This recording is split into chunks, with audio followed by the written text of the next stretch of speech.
Ian Garry has come a long way in the UFC, starting off being criticized for being a Conor McGregor wannabe. A wise Irish man once said before me, he stepped in this very cage and he said, "We're not here to take part. We're here to take over."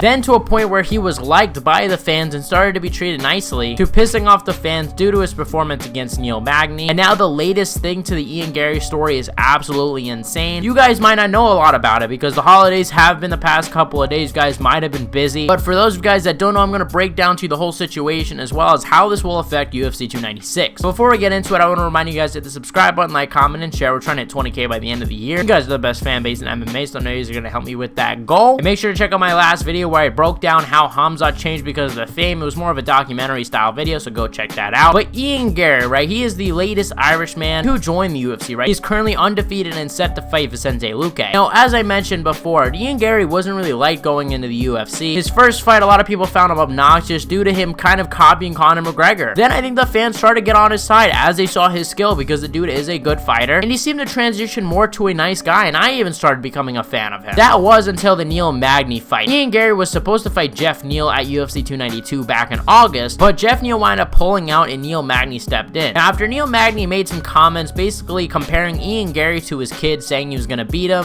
And there's a whooping that you give your son now, like to kind of teach him life a little bit. And being a father, I've become quite accustomed to that kind of whooping now, and that's kind of what I'm looking forward to giving on Saturday. Being a father, I've got kind of accustomed to giving that up in that ass. Sorry. You can't. Whoa.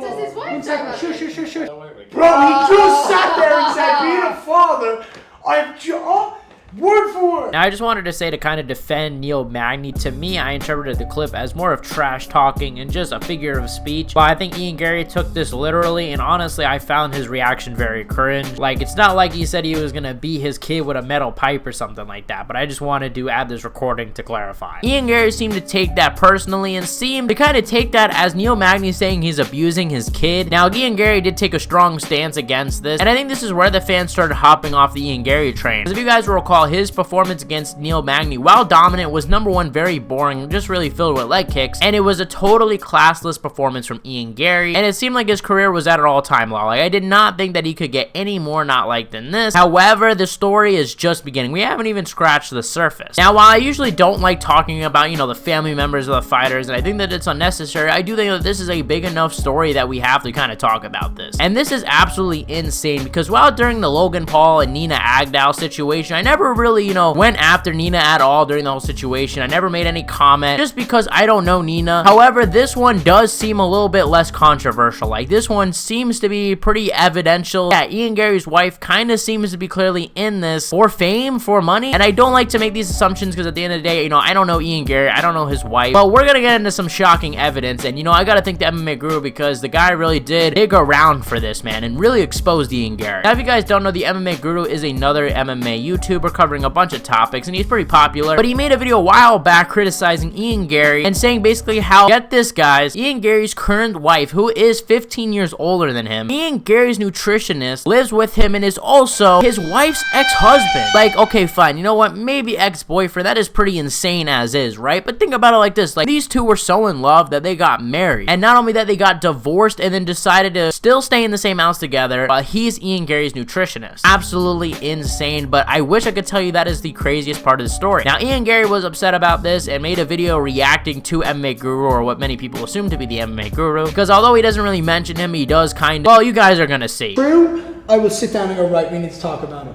If you were a controlling, manipulative bitch, if you had control of my funds, if you were so controlling that I didn't have a choice, if you were a wag, if you had any of these things, if any of them were remotely fucking true, I'd sit down and give you time and conversation.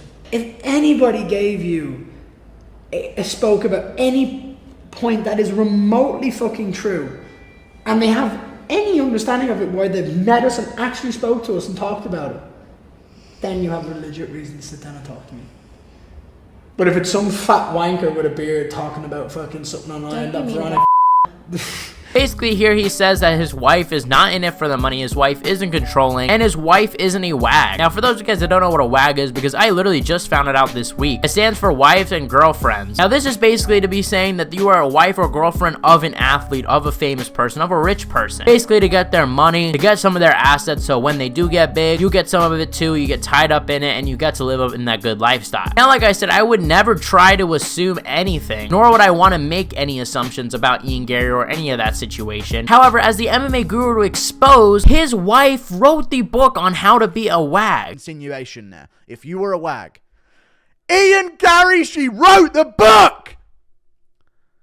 She wrote the book! Like, that is some pretty damning evidence. Like, I have to say, like, Ian Garry, I don't know where he is right now, but again, he is having a terrible Thanksgiving. I guess he's in Ireland, so they don't really celebrate Thanksgiving. But whatever, point is, man, if I were him, I would have probably want to crawl in a hole. Because, man, you just got found. I mean, come on. I don't know, man. I don't want to get involved in all this and go too deep into this kind of stuff. Like, it seems like it's pretty clear cut that the girl is trying to get at Ian Garry's money. And there's been people saying she's controlling. I don't know all about that, but that is absolutely insane to me, this whole thing. And I'm still trying to wrap my brain around this. Well, while I was editing, I actually discovered that the MMA Guru is saying that Ian Garry's wife is going to sue him. Well, Ian Garry made a tweet basically saying that he was not talking about the MMA Guru, while the MMA Guru basically responded back trolling. And there's been rumors that apparently Ian Garry's wife deleted tweets basically alluding to suing the MMA Guru, saying that she's been studying law and has studied law, and says she wants to sue the MMA Guru and give the money for a good cause. Let me know what you guys think in the comment section below. Do you think she's gonna go through the lawsuit or not? But he still has a fight against Vicente Luque at UFC 296 in just a couple weeks. I'm excited for that matchup. Ian Garry is one of those guys where even with all of this, the guy is a phenomenal fighter. I mean, his head kick knockout of Daniel Rodriguez was insane. The guy has been extremely active. I believe this is his 4th time fighting this year. I think he fought in April and May and fought in August, now in December. A crazy schedule for Ian Garry, trying to stay active. And he's gonna be fighting Vicente Luque, who has had his ups and downs over the past few years. It felt like in 2021-ish, it felt like, man, maybe this guy could get a title shot. Then he seemed to have kind of a decline. Vicente Luque, man, right now, I think he's trying to get back to the top, back to where he was a few years ago, where he is kind of in that conversation, where people could say, hey, maybe another win, and he could be in it. And fighting Ian Garry is a massive opportunity, because Ian Garry, although ranked-wise might not be the highest, his name value, and right now, everybody talking about him, everybody wanting him to shut up, I mean, that is a big opportunity for Vicente Luque. And if he is able to knock out Ian Garry, his stardom rises to the highest it's ever been. However, like I said, it's hard. Ian Garry is a phenomenal fighter. I mean, his distance management, the guy on the feet is very technical and he's very safe. We have seen him hurt in one of his fights, I forgot with who, but he was hurt really badly and almost got finished. And Vicente Luque as well, another thing is he is tough, although he got finished recently by Jeff Neal. Outside of that, I mean, the guy has shown that he has been able to take a lot of damage, including the fight with Stephen Wonderboy Thompson. But as I always talk about on the channel, damage has an expiration date. Everybody does. Eventually, you cannot take as much damage as you once were. Is Vicente Luque at that point? I think that's what we're going to find out on December 16th. Now, I'm not going to give a prediction just yet in this video. I do want to talk about this whole situation and will it affect UFC 296. If you guys have followed my channel for a while, you guys will know that I am a big believer in mindsets going into fight, right? I mean, like, I believe that you have to have a proper mindset going into a fight, and that includes, you know, confidence. It includes belief in yourself. It includes your preparation. I think the more confident a fighter is, the better that they will perform, and the less confident a fighter is, the less they will perform. That's why I think you see guys like Conor McGregor have a lot of success over his opponents, because not only does Conor get into his opponent's head with the trash talk, with his skill, with his power, especially back in the day, not as much anymore because that aura is kind of gone, but I'm more talking about prime Conor McGregor. I mean, he would go in there, throw all these weird spinning attacks, lead hook kicks against Dustin Poirier, like to open up the fight, like crazy things like that, and then mixed with the power, you panic, right? And then you can't think, oh, what am I going to do? You know, the more stressed you are, the less you're thinking, okay, how could I beat this guy? And while Vicente Luque isn't exactly the trash talking type, I wonder how is this hate going to be for Ian Garry? Now, for all I know, he could show up to Las Vegas and it could be all cheers, everybody loves him, which is possible. However, with all the hate that he's been getting recently, I'm not so sure. I mean, there's a possibility that he goes out there and gets booed for the first time. I mean, maybe not for the first time, maybe he has been booed back then, but I would assume for the most part he's probably cheered. Getting booed by the fans, and not only that, I mean, having the whole MMA community talk about you, and not just you, your wife. It's a lot of the conversation that we had about Logan Paul, right? About shaking his confidence. It's a mental game, and while Vicente Luque didn't really do it, and that's the difference, you still have to wonder, Ian Garry's carrying a lot of weight going into this fight. While Ian Garry usually seems very calm, cool, and collected, what's going on the inside? What's going on now that he finds this out? I don't think he's going to divorce his wife or anything. I mean, I can't really see that being the case, like, but I am curious to see this fight between Vicente Luque and Ian Garry. I think there's a chance Vicente wins, but I think more than likely, I think we're going to see an Ian Garry win. But I'm going to break that down more when we get to fight week, as well as I want to make a breakdown video talking about the whole situation between Leon Edwards and Ian Garry. That's going to come out at UFC 296 fight week. I've had that video planned for a little bit now, and I'm excited to finally drop it fight week when, you know, everybody's looking up for Leon Edwards, everyone's looking for Ian Garry. You guys are going to finally see that video that I've been hyping up for a while. Guys, thank you guys for watching. Let me know in the comment section below, do you guys think that Ian Garry's wife is just in this for money? Do you think this whole thing, this whole situation will at all affect UFC 296? Because it might not, but I do think that it could. No UFC this weekend, so I'm going to see you guys on Monday. Thank you guys for watching. You guys are the best fan base in MMA, and I'll see you guys